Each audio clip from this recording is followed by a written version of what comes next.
Hello friends, நீ நான் காதல் அடுத்து வர எபிசோடில் என்ன நடக்கலாம் அப்படிங்கிறத பற்றி பார்க்கலாம். இன்றைக்கான எபிசோட்டும் ரொம்ப எமோஷனலான எபிசோடாக இருந்துச்சு. ராகவ் அபிக்காக சப்போர்ட் பண்ணி பேசுகிறத பார்த்து அபியோட ஃபேமிலியில் இருக்கவங்களும் ராகவோட ஃபேமிலியில் இருக்கவங்களும் ரொம்பவுமே சந்தோஷப்பட்டு எமோஷனல் ஆகிட்டாங்க.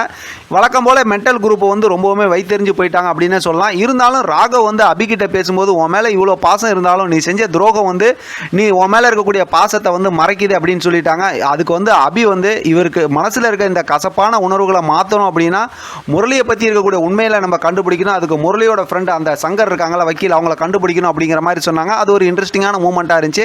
அது மட்டும் இல்லாமல் வீட்டுக்கு வந்ததுக்கப்புறம் பார்த்தா ராகவ் அபி மேலே வச்சிருக்க அந்த பாசத்தை வீணாக்கணும், அந்த சந்தேகத்தை ஏற்படுத்தணும்னு சொல்லிட்டு முரளி புதுசாக ஒரு திட்டம் போட்டாங்க. அந்த கிரீட்டிங் கார்டு அந்த ரிங்கெல்லாம் எடுத்து காட்டினாங்க. அதை பார்த்தா ராகவும் சந்தேகப்பட்டார். இப்போ அந்த கிரீட்டிங் கார்டு காட்டினது மட்டும் இல்லாமல் அந்த ரிங்கையும் காட்டினார்.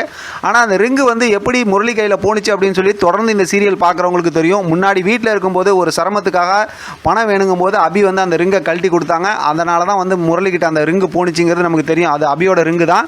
ஆனாலும் பார்த்தா நாளைக்கான எபிசோடும் இந்த மாதிரி அதாவது பயங்கர ஒரு எமோஷனல் மூமெண்ட்டாக தான் இருக்கும் அப்படிங்கிறதுல டவுட்டே இல்லை. ஆனால் அபி அதை நியாயப்படுத்த மாட்டாங்க. இவங்களுக்குள்ளார இருக்கக்கூடிய வழக்கம் போல் ஏதாவது வாக்குவாதம் நடக்கும். ஆனாலும் அபிக்கு இப்போ ரொம்ப கோவம் உடனடியாக அந்த சங்கருங்கிற ஆளை கண்டுபிடிக்கணும் அப்படிங்கிற மாதிரி அதிரடியாக இறங்க போகிறாங்கன்னு தான் நினைக்கிறேன். ஆக மொத்தத்தில் இந்த வாரம் வர ப்ரோமோ ரொம்பவுமே சுவாரஸ்யமாக இருக்க போகுது. ஏன்னா இதுக்கப்புறமும் இந்த சீரியலை இதே மாதிரி வளவளா கொலன்னு கொண்டு போகாமல் முரளியை பற்றி அவரோட கேரக்டரை பற்றி வீட்டில் இருக்க யாருக்காவது தெரிஞ்சு அடுத்து சைக்கோ மூவி ஸ்டார்ட் ஆக போகுது. ஏன்னா ஏற்கனவே நம்ம சொன்ன மாதிரி தெலுங்கு வெர்ஷனில் கிட்டத்தட்ட 750 எபிசோடுக்கு மேலே போய் அதாவது சீரியலே முடிச்சிட்டாங்க. ரொம்பவே செம்ம சூப்பரான ஒரு ரிவ்யூ, சரியான டிஆர்பி கிடச்சிச்சு. எல்லாருமே ரொம்ப பாராட்டுற அளவுக்கு சிறப்பாக இருந்துச்சு ஸ்டோரி. இப்போ தமிழ்லையும் அந்த மாதிரி தான் இன்ட்ரெஸ்டிங்காக கொண்டு போயிட்டு இருக்காங்க.